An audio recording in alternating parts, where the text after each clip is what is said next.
الرحمن الرحيم الحمد لله رب العالمين والصلاة والسلام على سيد الأولين والآخرين سيدنا ومولانا محمد وعلى آله وصحبه أجمعين. اللهم إنا نستهديك لأرشد أمرنا وزدنا علما ينفعنا. قال الإمام المؤلف رحمه الله ونفعنا به وببركة علومه وغفر له ولمشايخه ولمشايخنا آمين. وعن أنس بن مالك رضي الله عنه قال, diriwayatkan dari Anas bin Malik radhiyallahu anhu, ia berkata, jaa a'rabiyyun fabala fi ta'ifatil masjid. Pernah datang seorang Arab pegunungan, lalu ia kencing di pojokan Masjid Nabawi. Fazajarahun nasu, lalu melarang akan dia oleh manusia. Fanahahumun Nabiyyu sallallahu alaihi wasallam, maka mencegah, melarang akan manusia itu, yakni para sahabat, oleh Nabi sallallahu alaihi wasallam. Falamma qada bawlahu amara Nabiyyu sallallahu alaihi wasallam bidhanubin min ma'in fa'uriqa alaihi. Tatkala ia selesai akan kencingnya, maka memerintahkan oleh Nabi sallallahu alaihi wasallam dengan satu ember besar daripada air, maka disiramkan seember itu alaihi, atas kencingnya A'rabi. Muttafaqun alaihi. Hadis ini diriwayatkan oleh Imam Bukhari dan Imam Muslim. Sahabat Rasulullah sallallahu alaihi wasallam. Saudara-saudara sekalian yang mulia, pertemuan ini, kajian kita Bulughul Maram, memasuki hadis, masih berbicara tentang bersuci. Hadisnya dari Sayyidina Anas bin Malik.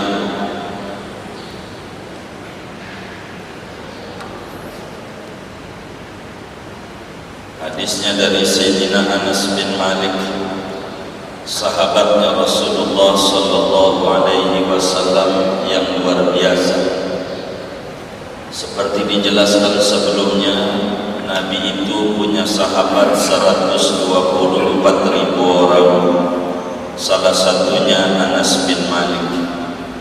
10 tahun Anas bin Malik ikut Rasulullah sallallahu alaihi wasallam.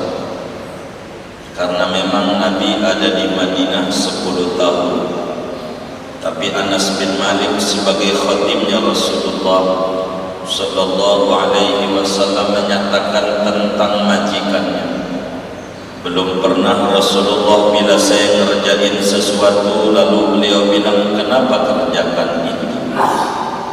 Bila saya tidak mengerjakan sesuatu lalu kemudian Nabi, kenapa kamu tidak kerjakan?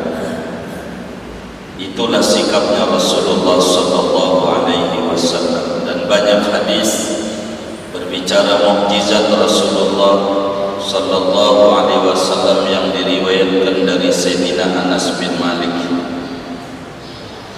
Sayyidina Anas bin Malik karena menjadi khatimnya Rasulullah, 2223 hadis disampaikan kepada umat. Salah satunya hadis yang akan kita bedah pertemuan ini. Kata Anas bin Malik, jaa a'rabiyyun, pernah datang orang A'rabi. A'rabi itu artinya alladhi yaskunul badiyata walau kana min ghairil Arab. Yang namanya A'rabi itu orang yang tinggal di pegunungan meskipun aslinya bukan orang Arab. Jadi Arabi itu orang yang kurang mengerti tata krama, namanya Arabi, orang pegunungan. Jadi primitif, belum mengenal peradaban, belum mengenal tata sopan. Ini nama sahabat Nabi ini disembunyikan karena kurang etis menerangkan perilakunya. Namanya juga orang pegunungan dari kampung. Namanya tidak dijelaskan oleh Sayyidina Anas bin Malik. Dalam riwayat yang lain, ini namanya adalah Khartus, nama sahabat ini. Dalam riwayat yang lain, namanya Dzul Khuwaisarah Al-Yamani, dan ini yang cukup kuat nama sahabat ini. Ada juga riwayat yang menyebutkan nama sahabat ini namanya Uyainah bin Hisin Al-Fazari. Ada juga riwayat yang menyebutkan namanya Aqra bin Habis. Kenapa Anas bin Malik tidak jelaskan namanya? Karena menutup perilaku yang kurang baik. Dari apa yang dia lakukan, belum mengerti tata adab di dalam Masjid Nabawi. Kata Sayyidina Anas bin Malik, ja'a Arabiyyun fabala fi ta'ifatil masjid. Ada orang Arab pegunungan datang di saat Rasulullah SAW sedang mengajar, lalu kemudian dia kencing aja di pojok masjid, kencing aja pojokannya. Masjidnya belum seperti sekarang pakai ubin begitu, masih tanah zaman dulu. Kemudian para sahabat ada yang mau membentaknya, ada yang mau ngomelin, pada melotot. Fazajarahun nas, kata Sayyidina Anas, orang-orang pada marah dengan dia kencing itu, pada mau marah, pada berdiri. Begitu, habis kencing di masjid, masjid di pojokan masjid. Lalu kemudian ketika para sahabat mau marah, aman Nabi, tidak usah, biarin. Dilaranglah sahabat yang mau marah itu oleh Nabi Muhammad SAW. Biarin. Akhirnya itu orang setelah beres kencing duduk aja, ikut ngaji. Mana nggak cebok lagi. Kata Nabi, kemudian tolong ambil air seember besar, siram itu kencing itu siram. Hadis ini saudara diriwayatkan oleh Imam Bukhari di dalam Sahih Bukharinya, Imam Muslim juga riwayatkan di dalam Sahih Muslim, Ibnu Majah di dalam Sunan Ibnu Majahnya, An-Nasa'i meriwayatkan juga di dalam Sunan An-Nasa'i-nya. Begitu juga Imam Syafi'i meriwayatkan ini hadis, semuanya dari jalur Anas bin Malik radhiyallahu ta'ala anhu. Hadis ini begitu banyak makna yang kita bisa ambil dari hadis pertemuan ini. Yang pertama, Islam mengatur adabul masjid. Ada adab-adab ketika orang itu di masjid satu baitun min buyutillah, tidak boleh untuk dikotori. Cuman ini orang dari pegunungan tidak mengerti, namanya orang nggak tahu, tidak boleh diomelin. Itulah Rasulullah sallallahu alaihi wa alihi wasallam. Enggak diomelin, padahal berbicara hormatul masjid. Hadis ini juga berbicara tentang amar ma'ruf nahi munkar. Bagaimana seorang muslim kalau ada terjadi kemungkaran karena masjid tempat suci, lalu ada orang yang berbuat mungkar kencing di situ, bagaimana harus untuk kemudian melarang, untuk menegakkan jangan sampai dia mengerjakan kemungkaran. Tandanya para sahabat pada bangun mau melarang itu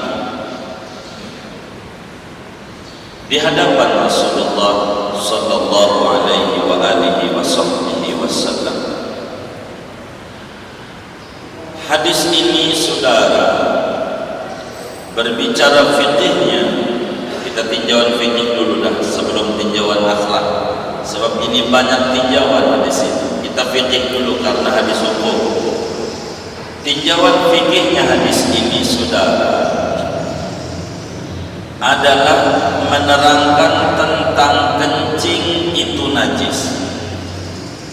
Buktinya Rasulullah sallallahu alaihi wasallam menyuruh untuk menyiramnya, bahwa najis kencingnya manusia itu najis.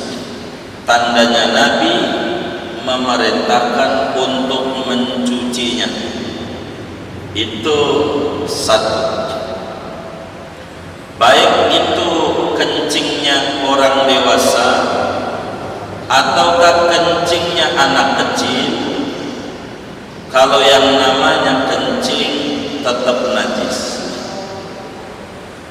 Bagaimana dengan kencing selain manusia?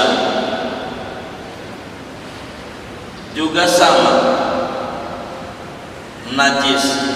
Kencing babi, kencing anjing, kencing kambing, kencing sapi, yang namanya baul, kencing hukumnya adalah najis.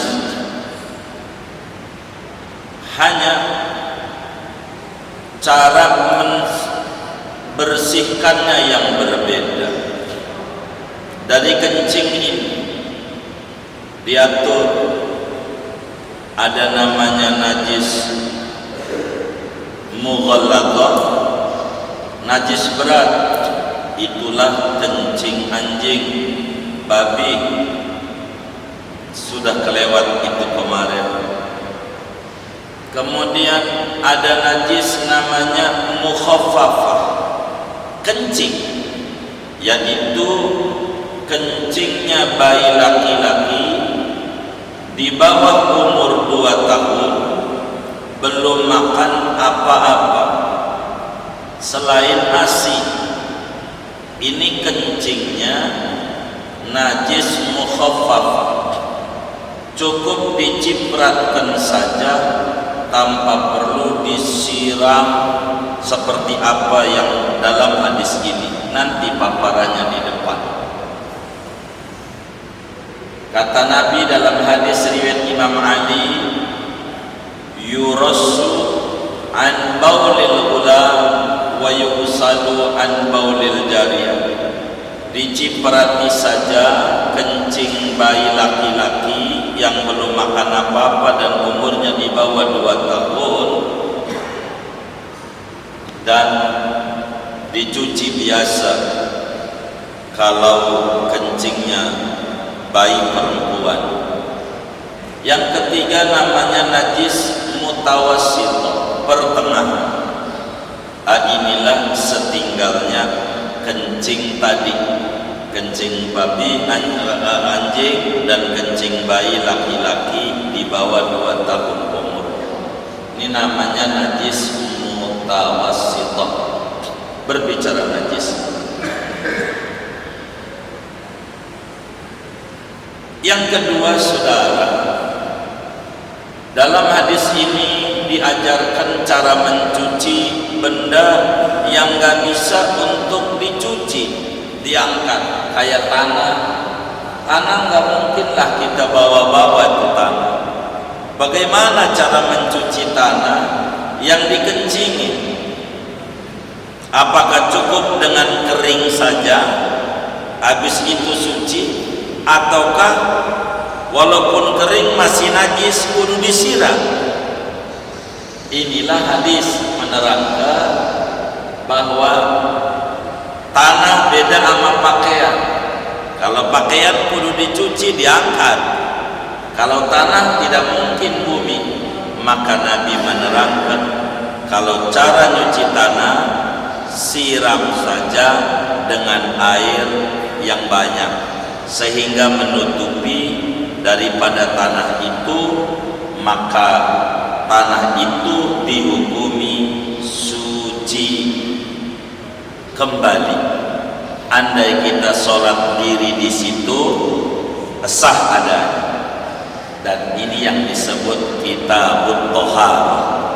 Dari judul bab, Imam Ibnu Hajar Al-Asqalani rahimahullah menjelaskan bahwa bumi bila terkena najis yang cair bisa suci dengan cara dituangkan air pada bumi tersebut sampai banyak air itu menggenang, tidak perlu untuk digali itu tanah, dicangkulin, dibuang tanah itu, enggak kayak begitu cara mensucikannya.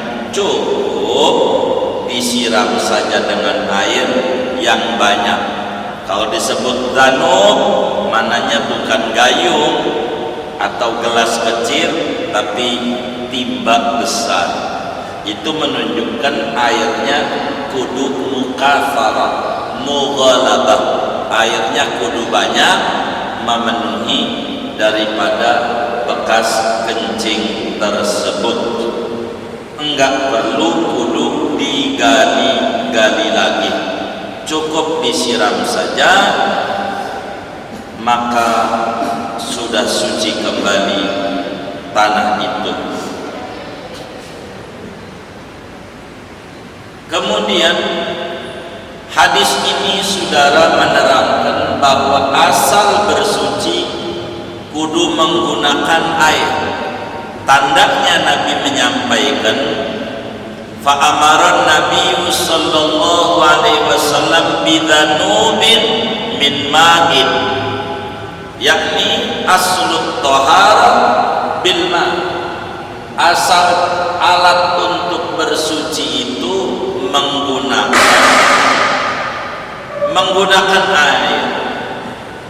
Dengan kering saja daripada tanah tersebut tidak cukup. Dengan kena angin atau kena sinar matahari sehingga menjadi kering, enggak bisa, masih dihukumi najis adanya. Sebab kering dengan angin atau kering dengan cahaya matahari itu tidak memadai. Tandanya Rasulullah sallallahu alaihi wasallam menyuruh untuk disiram. Dari sana menunjukkan kencing itu najis, dari sana menunjukkan air itu alat untuk mensucikan, dan juga airnya tidak cukup diciprat-ciprati doang, harus kemudian disiram. Itu begitu. Kemudian dalam hadis ini berbicara tentang akhlak. Mana akhlaknya? Satu, Rasulullah sallallahu alaihi wasallam adalah seorang nabi yang bil mu'minina raufun rahim. Terhadap orang-orang mukmin, nabi itu berbelas kasih. Apalagi mukmin yang jahil, yang tidak tahu peraturan. Allah jelaskan dalam Al-Quran, "Fa'ammas sa'ila fala tanhar." Adapun orang yang bertanya, jangan dibentak dan jangan diomel. Apatah lagi orang bodoh yang tidak mengerti peraturan, haruslah dibimbing dan diatur. Ini Nabi. Tandanya ketika sahabat mau bangun marah, kata Nabi, biarin. Ini menunjukkan bagaimana akhlak kepada orang bodoh. Caranya, orang bodoh tidak perlu untuk diomeli karena dia tidak tahu. Orang yang belum tahu peraturan, maka diajarkan bagaimana cara menghormati masjid, bagaimana cara beradab itu.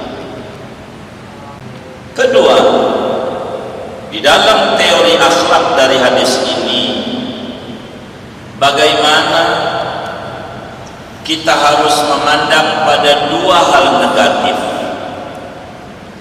Dua hal negatif. Bila ada dua hal negatif, seperti anak kita minta nonton layar tancap keluar rumah, apa nonton TV dalam rumah, nonton TV mulu juga kurang bagus, nonton layar tancap juga kurang bagus. Tapi dilihat dari sisi negatifnya, kalau keluar rumah bakal tawuran, ada keributan, bergaul dengan orang yang gak jelas, maka bila dihadapkan dua hal negatif, ambil yang sedikit resikonya. Di dalam kaidah fikih, idza ta'aradal mafsadatani ru'ya a'dhamuhuma birtikabi akhaffihima mafsadatan. Bila ada dua hal negatif bertentangan, maka yang harus diambil yang paling besar resikonya dengan cara mengambil yang paling kecil bahayanya. Kita harus mengambil yang sedikit bahayanya. Itulah kenapa ketika ada orang kakinya kena gula, kalau dibiarkan bakal menjalar kemana-mana. Kalau dipotong, anggota tubuhnya bakal hilang, enggak sempurna, tapi bakal menimbulkan sehat sama yang lain. Dibiarkan emang utuh anggota tubuhnya, dipotong jadi kurang, tapi menimbulkan kesehatan bagi dia, maka kata agama, amputasi saja untuk menjaga anggota tubuh yang lain. Ambil yang lebih besar bahayanya. Begitu, dengan cara potong aja tuh jempol kakinya, tidak dosa. Tandanya Rasulullah SAW dihadapkan dengan dua hal negatif. Masjid dikencingin, negatif. Sedangkan kalau kencing ini dilarang, ditahan sama dia, akan menjadi penyakit, bisa ginjal dengan menahan kencing. Dan ini resikonya lebih berat kalau dia si Arabi ini ditahan kencingnya, nanti timbul penyakit. Enggak cukup seperak dua perak, timbang nyiram masjid masih ringanan itu. Maka dalam kaidah fikih, dalam Asbah wan Nadzair, Imam Jalaluddin As-Suyuti menuliskan kaidah fikih dari hadis ini, idza ta'aradal mafsadatani ru'ya a'dhamuhuma birtikabi akhaffihima mafsadatan. Namanya akhaffud dararain, yang paling ringan dari dua hal yang bahaya. Kalau ditahan lebih berat. akan beresiko dalam teori kedokteran. Nahan kencing ini akan menimbulkan banyak penyakit, dan penyakit yang ditimbulkan dengan nahan kencing lebih berat ketimbang nyiram pojokan masjid dengan air. Makanya Nabi biar. Yang kedua, ini namanya disebut bagaimana seorang pemimpin yang cerdas. Itulah Rasulullah SAW. Kalau ini orang dilarang, si Arabi ini kencing saudara, digertak dia, woi jangan kencing di situ, dia lari. Itu yang tadinya pojokan masjid doang, maka menjadi kemana-mana. Yang najisnya cuma sedikit tempat menjadi banyak tempat, yang tadinya cukup seember menjadi berember-ember. Ini namanya cerdas. Biarin, kata Nabi, biarin. Ini namanya pemimpin yang cakep. Bagaimana cepatnya mengambil solusi. Ketika sahabat mau marah, sebab dia kalau sampai digertak, woi jangan kencing di situ masjid ini nanti dia lari-lari, yang tadinya pojok doang bisa semasjid kena kencing, dan itu lebih berat lagi nyucinya, yang tadinya pojokan doang menjadi banyak tempat. Di samping itu, kalaulah dia digertak, ini masjid jangan kencing, dia buru-buru dimasukin, kejepit sama resleting, kelojotan. Biar kata dia udah tua juga nangis kalau kejepit. Maka Rasulullah SAW pemimpin yang sangat luar biasa. Bagaimana cara mengambil kesimpulan dalam sebuah peristiwa, tidak pakai lama, akalnya langsung jalan. Rasulullah fanahahum, Rasulullah dilarang, biarin. Itulah Rasulullah SAW dengan ajaran yasiru wala tu'asir, kasih mudah, jangan mempersulit. Ini akhlak, saudara. Betapa akhlaknya Rasulullah amat sangat luar biasa. Betapa kecerdasan Rasulullah amat sangat luar biasa. Dan hadis ini juga menerangkan tentang amar ma'ruf nahi munkar. Boleh, walaupun kita orang biasa, ada yang jauh lebih berwenang untuk melarang, boleh kita melarang. Tandanya sahabat siap melarang, ada Rasulullah, dan Rasulullah enggak omelin untuk kemudian dia, kenapa lu, kan ada gua. Enggak, Nabi tidak begitu. Ini berbicara tentang aturan-aturan yang disebut amar ma'ruf nahi munkar. Nahi munkar, saudara. Hadis ini begitu besar manfaatnya, betapa Islam datang di atas kemudahan. Bu'istum muyassarin, kalian diutus untuk memberi kemudahan, yakni bu'isa nabiyukum bil yusri. Rasulullah diutus untuk membawa kemudahan-kemudahan kepada kita. Dan hadis ini berbicara pentingnya mengagungkan masjid, menghormati masjid. Tidak boleh masjid untuk dikotori. Hadis ini tidak boleh. Tandanya Rasulullah SAW menyuruh untuk membersihkannya dari sesuatu yang tidak layak terhadap rumahnya Allah Subhanahu wa ta'ala. Saudara-saudara sekalian, maka dalam hadis yang diriwayatkan oleh Sayyidina Anas bin Malik, banyak tinjauan. Ada tinjauan hukum bahwa kencing itu najis, ada tinjauan hukum bahwa air adalah alat untuk mensucikan najis, ada tinjauan akhlak, bagaimana kepada orang yang bodoh cara kita bersikap.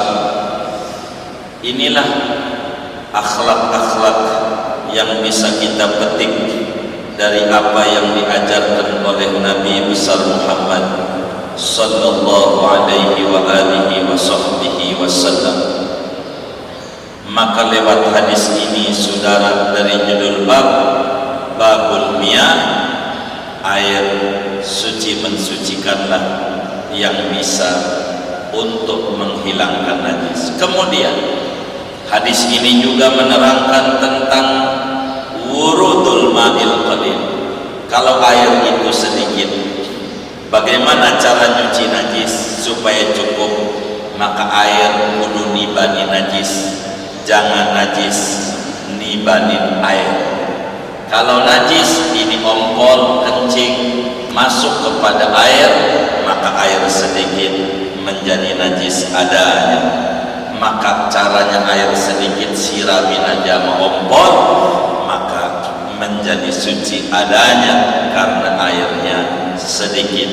Bila air kurang dari 2 bulan, maka caranya jangan najisnya yang dimasukin ke air, tapi airnya kudu disiramin ke najis. Inilah cara-cara. Bagaimana kalau kemudian masjidnya kayak kita sekarang dengan keramik, lalu ada kencing? Bagaimana cara membersihkannya? Maka pertama dikeringkan dulu itu kencing, dilap biar kering, ditandain berapa ubin yang kena dengan kencing tersebut. Dikeringin, mau pakai kipas teknisnya, mau pakai lap, yang penting kering. Kalau sudah kering, berarti najis yang tadinya najis ainiyah berubah menjadi najis hukmiyah. Ini ubin najis secara hukum, meski najisnya sudah tidak tampak adanya.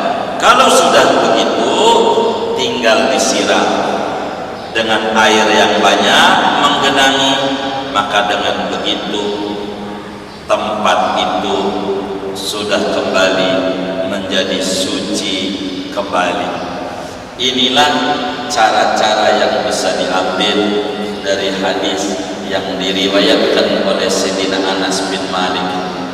Dan hadis ini berbicara kalau ada orang yang kurang bagus perlakuannya, cara menyebutkannya adalah ada orang, di sini disebut ja'a a'rabiyun, ada orang pegunungan yang tidak mengerti adab dan tata sopan, enggak menyebutkan nama aslinya, juga jelek adanya.